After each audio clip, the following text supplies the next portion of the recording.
Raka berdiri di tengah jalan yang berkabut. Tubuhnya gemetar, tapi kali ini bukan karena takut, melainkan karena suara-suara di dalam kepalanya yang terus berbisik, memanggil, dan memerintah. Pilih satu lagi, Raka, hanya satu, demi keselamatanmu, demi hidupmu. Matanya kosong, nafasnya tak beraturan, tapi di wajahnya muncul senyum kecil yang bukan miliknya sendiri. Langkahnya perlahan menuju rumahnya sendiri. Langkah yang terasa asing, berat, tapi pasti. Saat tiba di depan pintu rumah, Ibu Raka membuka pintu. Wajahnya cemas. "Raka, dari mana kamu semalaman?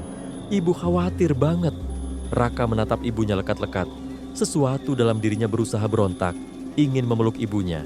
Tapi suara itu, bisikan itu, lebih kuat. "Kalau kau tak mau memilih orang lain, ibu pun bisa jadi gantinya." Ia menunduk, menutup mata, menangis dalam diam. "Maafin Raka, Bu." Tapi ketika ia membuka mata, ia sudah berada di kamarnya. Tanpa sadar bagaimana ia bisa sampai sana. Di depannya, kendi hitam besar. Dan di dalam kendi itu, airnya berkilau merah darah, memantulkan wajah yang bukan wajahnya. Dari arah jendela, angin masuk membawa suara gamelan pelan dan bisikan nama-nama Bayu, Winda, Pak Dul, Dina. "Siapa yang kau pilih, Raka? Siapa?" Dan malam itu, seseorang di desa mereka menghilang tanpa jejak. Warga geger. Orang-orang mulai berkumpul di balai desa. Mereka mulai bicara, mulai curiga. Tapi tak ada bukti, hanya firasat bahwa sesuatu yang jahat sedang tumbuh di antara mereka. Sementara itu, di kamar Raka, satu kendi kini penuh. Dan di sampingnya, kendi kedua mulai muncul dari lantai tanah yang retak. Raka duduk di pojok ruangan, tubuhnya menggigil. Tapi senyumnya makin lebar. Suara itu makin jelas. Satu sudah, tinggal 6 lagi. Warga desa mulai menyadari bahwa kekuatan gelap sedang mengintai mereka. Tapi belum ada yang tahu bahwa pelakunya adalah orang yang paling tak mereka curigai. Sementara itu, Raka sudah bukan Raka yang dulu. Ia telah mewarisi kutukan pesugihan itu sepenuhnya. Dan malam itu, Raka bangun dari tidurnya dengan tubuh penuh lumpur kering. Di sudut kamarnya, kendi kedua kini berdiri utuh, berisi air merah. Dengan helai rambut seseorang mengambang di permukaannya. Raka menggeleng-geleng pelan. "Aku nggak mau lagi, cukup 2. Tapi suara itu, suara yang bersemayam dalam dirinya, semakin nyaring.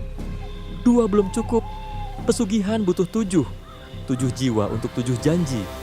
Sementara itu, di desa, suasana semakin mencekam.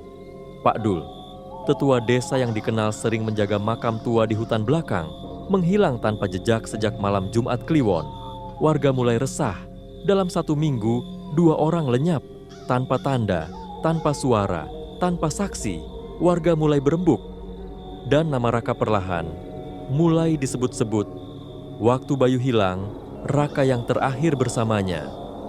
Dan malam Pak Dul hilang, lampu rumah Raka menyala sampai subuh. Ibu Raka mendengar bisik-bisik itu, tapi ia tak peduli. Yang penting, anaknya di rumah, aman. Tapi ia tak sadar bahwa anaknya bukan lagi Raka yang ia kenal. Malam berikutnya, Raka keluar dari rumah dengan langkah tenang. Di tangannya, ia membawa kantong berisi tanah kuburan. Di bawah rumah kosong milik keluarga Winda, ia menggali sendiri. Dengan tangan kosong, tanpa rasa sakit, tanpa perasaan apa-apa. Dan saat ia selesai, ia hanya berkata pelan, "Kendi ketiga akan segera datang." Tak lama kemudian, Winda ditemukan pingsan di pematang sawah. Pakaian compang-camping, wajah pucat, bibir pecah-pecah. Ia masih hidup, tapi tak bisa bicara apapun. Matanya menatap kosong. Tangannya terus mencakar-cakar udara, seperti ingin menangkap sesuatu yang tak terlihat. "Poci, Poci," di balik pintu.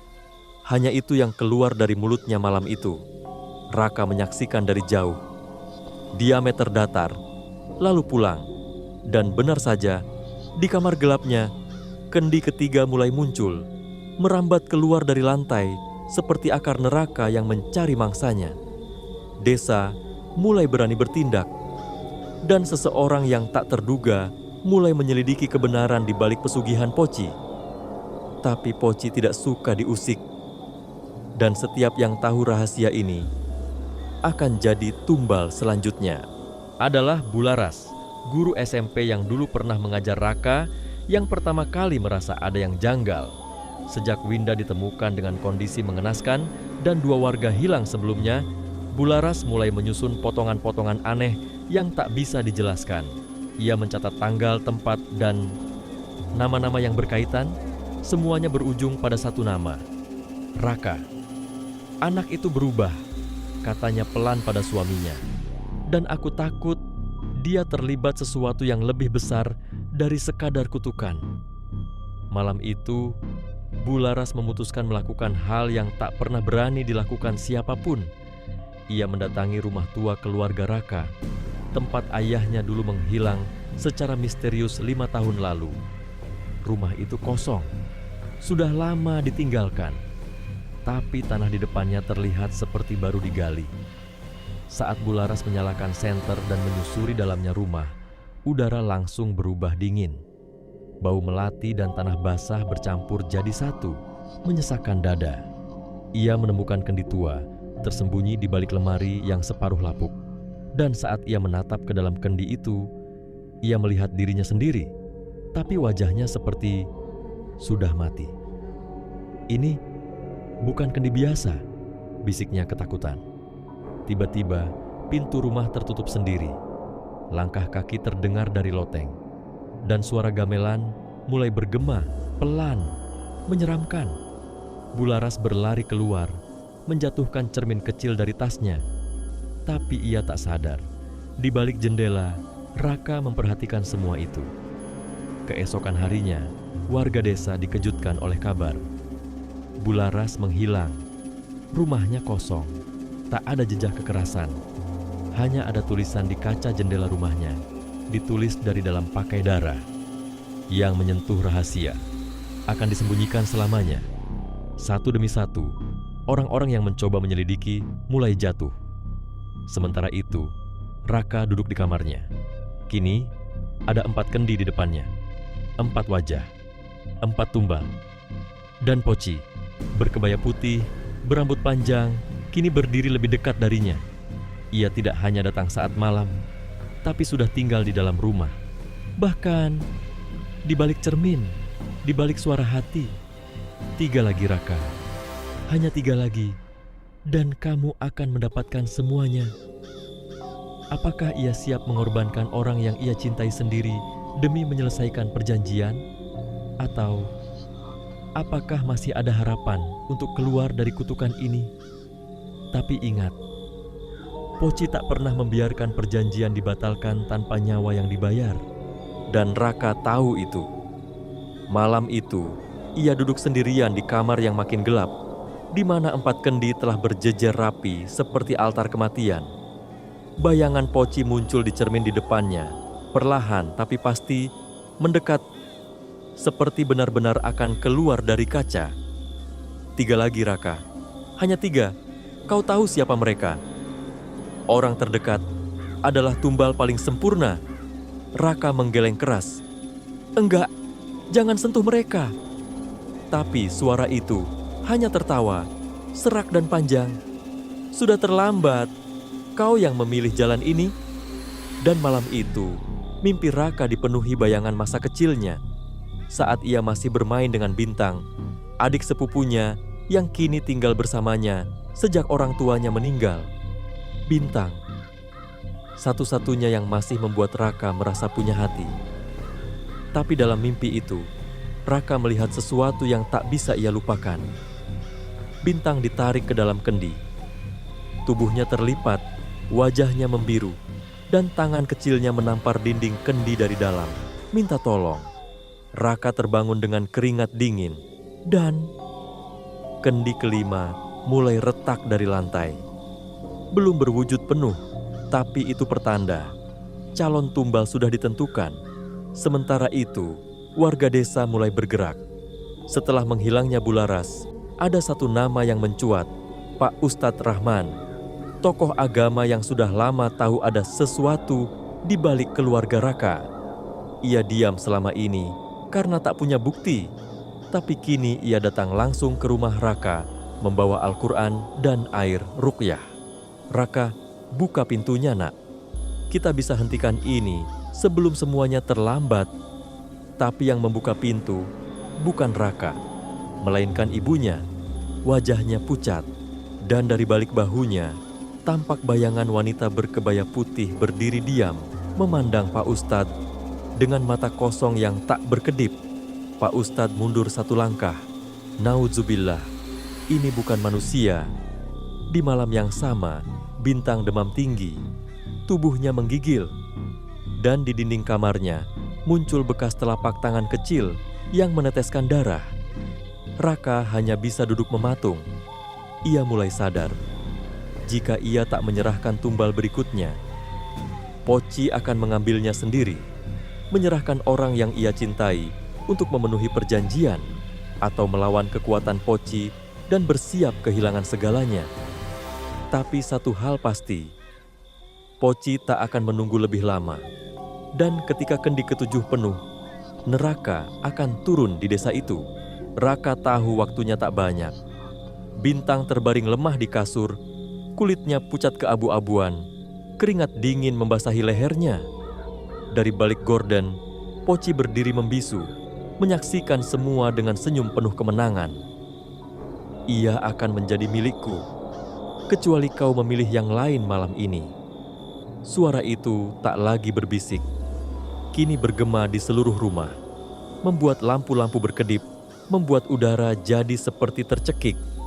Raka menjerit, "Cukup, cukup!" Ia mengambil air wudhu dan mulai melantunkan ayat kursi. Tangannya gemetar, lidahnya nyaris kaku. Tapi ia terus melawan. Namun, kendi-kendi itu justru bergetar. Air dalamnya mendidih, menyemburkan uap panas, dan bayangan wajah-wajah tumbal sebelumnya, Bayu, Pak Dul, Winda, Bularas, muncul dan menatapnya penuh dendam. "Kami tumbalmu, kau tidak bisa lari." Sementara itu, di luar rumah Pak Ustadz Rahman datang kembali, kali ini bersama warga.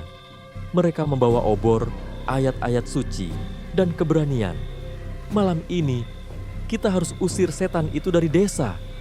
Saat mereka mendekat, kabut tebal menyelimuti rumah Raka. Pohon-pohon merunduk seperti tunduk pada sesuatu yang tak kasat mata.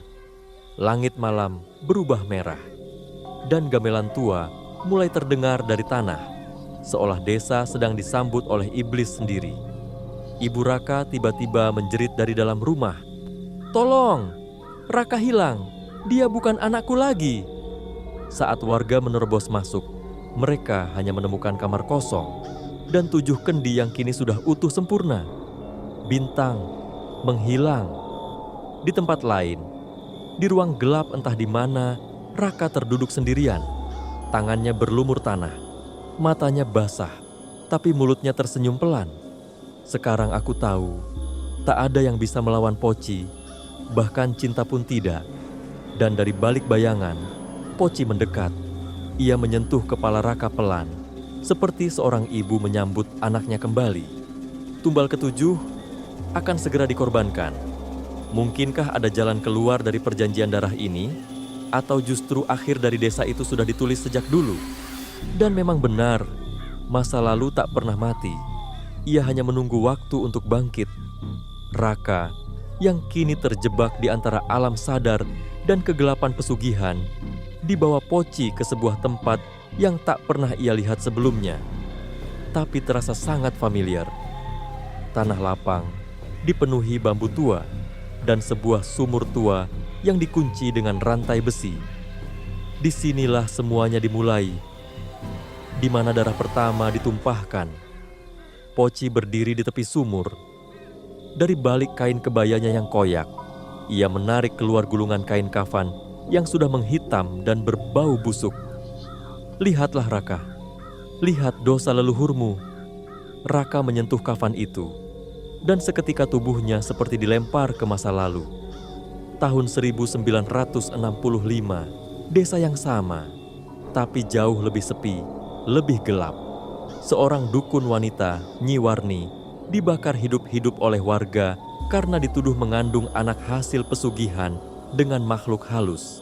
Sebelum tubuhnya hangus, ia menjerit dan bersumpah, "Setiap 7 keturunanmu akan aku bawa satu persatu.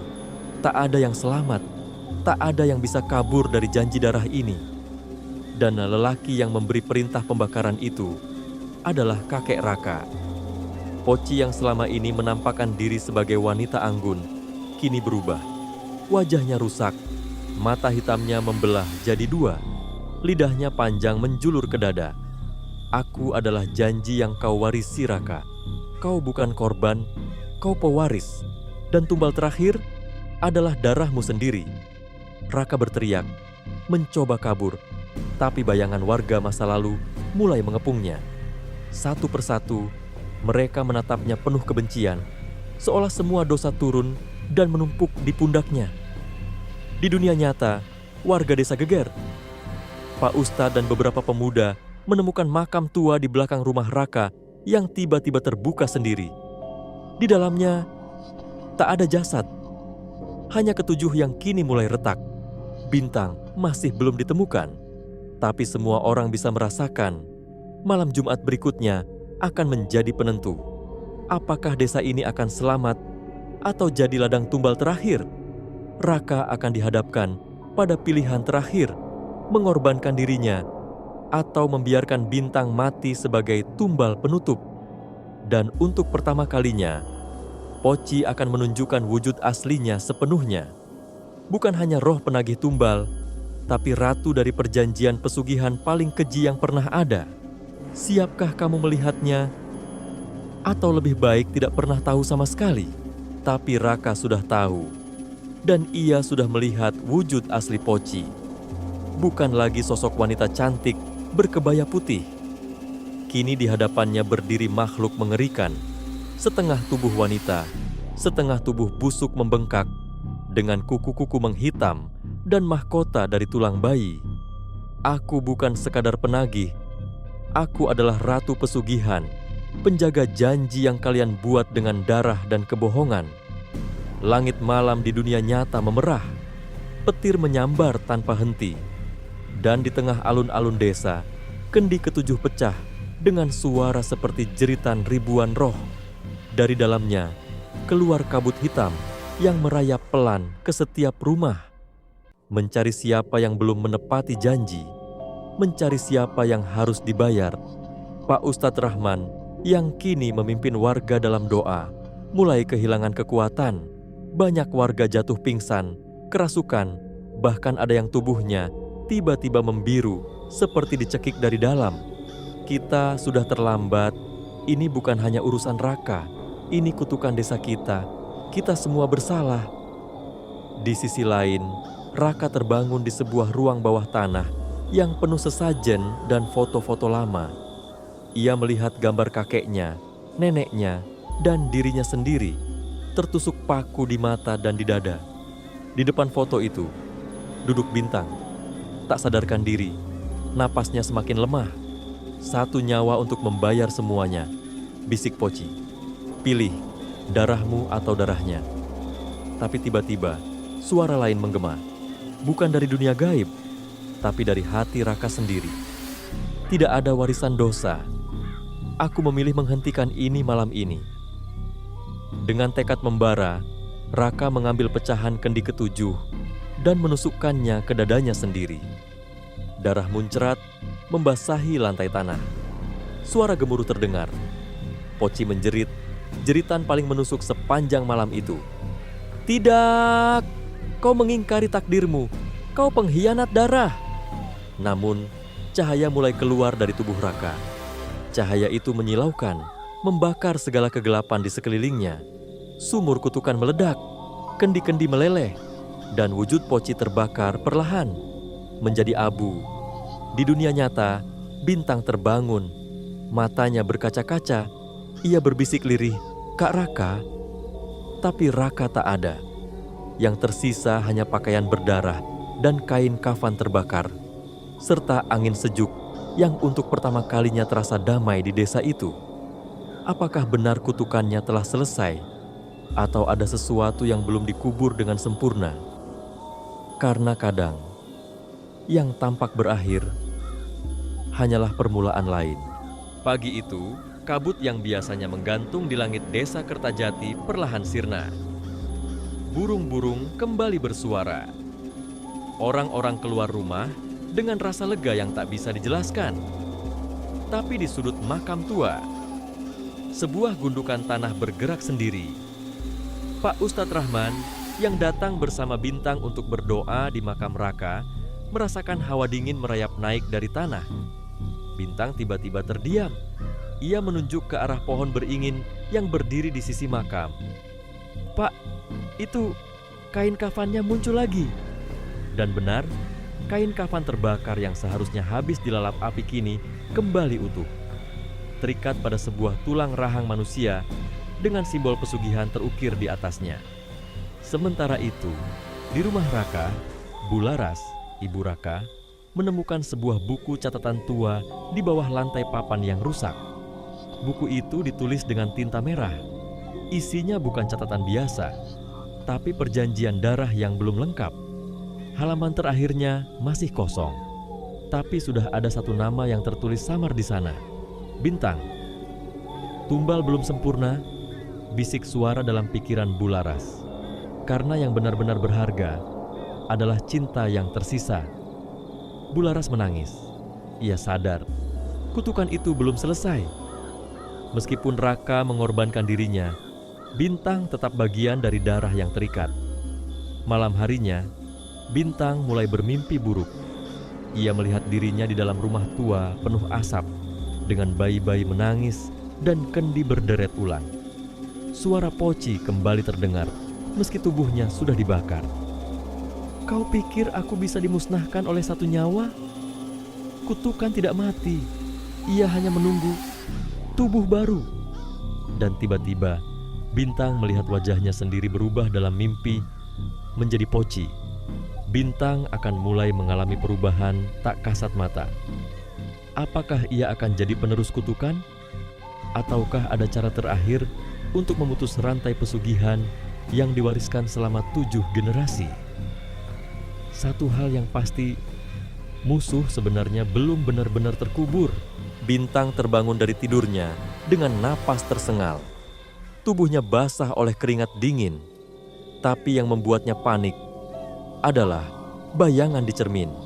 Ia melihat dirinya berdiri di balik pantulan, tapi mata di dalam cermin bukan miliknya. Mata itu hitam, besar, seperti mata Poci. "Apa yang terjadi padaku?" bisiknya. Selama beberapa hari berikutnya, Bintang mulai berubah. Ia tidak lagi merasa takut pada kegelapan. Bahkan, ia mulai merindukannya. Ia bisa mendengar suara-suara dari dalam tanah, memanggil-manggil namanya. Setiap malam Jumat, tubuhnya menggigil hebat. Dan dalam tidurnya, ia terus melihat sumur tua, kendi ketujuh, dan wajah Raka, yang kini perlahan menjadi kabur dalam ingatannya.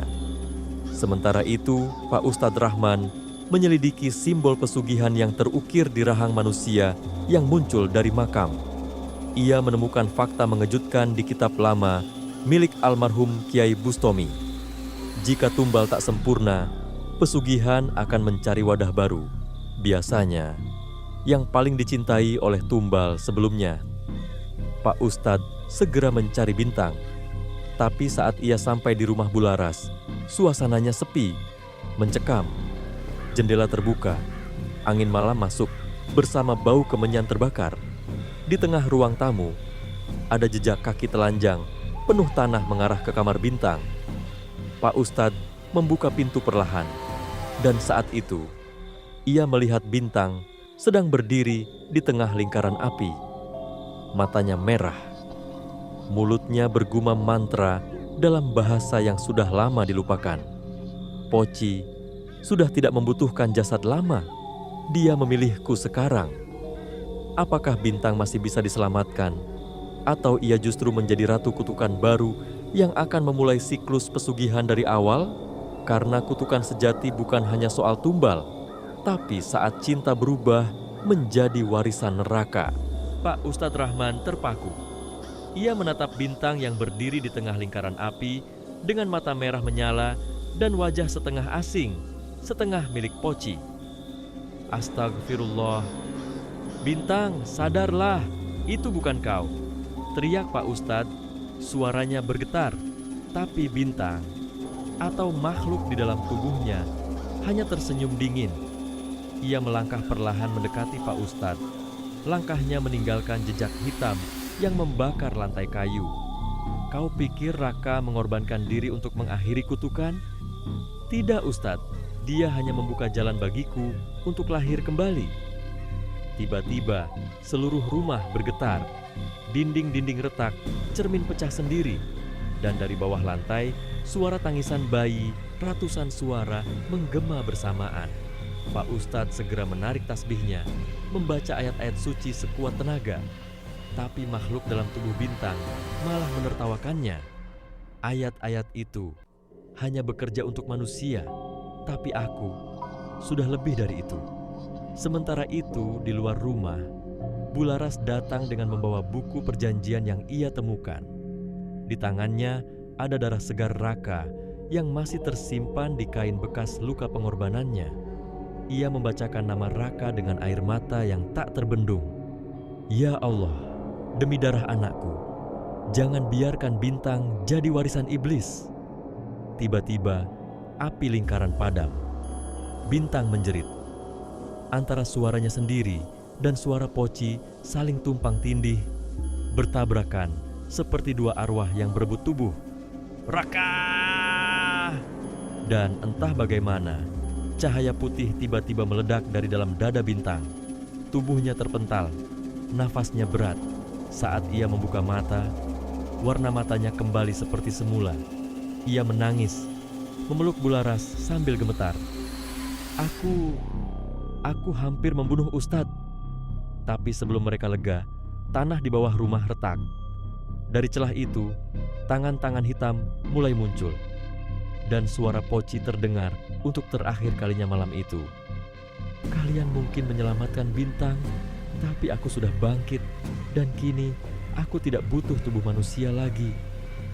Bintang, Pak Ustadz, dan Bularas harus menghadapi Poci dalam wujud aslinya, tanpa batas tubuh, tanpa batas dunia. Apakah cinta, iman, dan pengorbanan bisa mengakhiri semua? Atau kutukan itu justru akan menelan satu desa untuk selamanya? Tapi aku sudah bangkit, dan kini aku tidak butuh tubuh manusia lagi. Tanah di bawah rumah retak sepenuhnya. Dari celah menganga itu muncul bayangan hitam raksasa, wujud asli Poci. Rambutnya menjuntai sampai tanah. Matanya penuh dendam. Tubuhnya terdiri dari wajah-wajah tumbal terdahulu yang terus menangis, memanggil-manggil nama yang sudah dilupakan manusia. Bularas berteriak, memeluk Bintang erat-erat. Pak Ustadz Rahman berdiri di depan mereka. Tubuhnya gemetar, tapi tetap menancapkan tongkat kayu berlafaz Allah ke tanah. Poci, kau bukan ratu dari tanah ini. Kutukanmu hidup karena keserakahan, dan malam ini akan kami tutup dengan pengampunan. Poci menjerit, suaranya mengguncang langit. Angin berputar kencang, pohon-pohon tercabut. Sumur tua di luar rumah menyemburkan darah hitam. Bintang yang kini telah sadar sepenuhnya mengambil buku perjanjian pesugihan dari tangan Bularas. Di halaman terakhir, ia menuliskan satu nama, namanya sendiri. Kalau memang harus ada satu yang menebus, biar aku. Tapi sebelum ia meneteskan darah di halaman itu, Pak Ustadz menahannya. Tidak, Bintang, kutukan tidak bisa dilawan dengan pengorbanan lagi. Harus dilawan dengan keikhlasan dan kebenaran. Pak Ustadz mulai melantunkan ayat kursi. Bularas mengangkat kain kafan Raka yang masih berlumur darah, mengarahkannya ke sosok Poci. Tiba-tiba, cahaya terang menyelimuti langit. Dari atas rumah, terdengar gema adzan, tapi bukan dari manusia, melainkan dari arwah-arwah tumbal yang akhirnya diizinkan pulang. Satu persatu wajah di tubuh Poci hilang. Wajahnya sendiri meleleh. Ia menjerit, tubuhnya terbakar dari dalam, lalu lenyap dalam kobaran cahaya putih. Dan untuk pertama kalinya, desa Kertajati benar-benar sunyi. Beberapa bulan kemudian, sumur tua ditutup dan dijadikan mushola kecil. Buku perjanjian dibakar di pemakaman umum, disaksikan warga, dan Bintang memutuskan meninggalkan desa. Sebelum pergi, ia menatap ke arah rumah Raka yang sudah rata dengan tanah. "Terima kasih, kau bukan cuma menyelamatkanku, Kak. Kau menyelamatkan satu generasi dari kelaparan iblis." Pesugihan tidak pernah benar-benar menghilang. Ia hanya pindah dari keserakahan satu hati ke hati yang lain. Maka selama manusia masih mencintai dunia lebih dari Tuhannya, Poci akan selalu menunggu malam Jumat berikutnya. Terima kasih telah mengikuti kisah ini sampai akhir. Cerita fiksi ini terinspirasi dari berbagai mitos pesugihan Indonesia yang mewarnai budaya dan keyakinan lokal. Kisah ini mengingatkan bahwa jalan singkat menuju kekayaan selalu menyimpan harga yang tak terlihat dan tak termaafkan.